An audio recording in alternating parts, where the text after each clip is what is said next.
Trying to lose weight but always feeling bloated and heavy? What if one bowl of soup could turn fat burning on instead of slowing it down?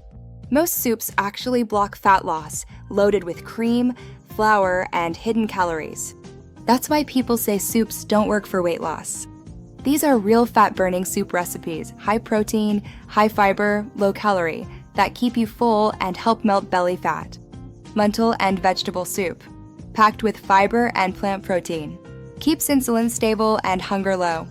Ginger garlic broth soup, boosts digestion, reduces bloating, and fires up metabolism. Chicken or tofu soup, light, filling, and perfect for dinner if you want fat loss overnight.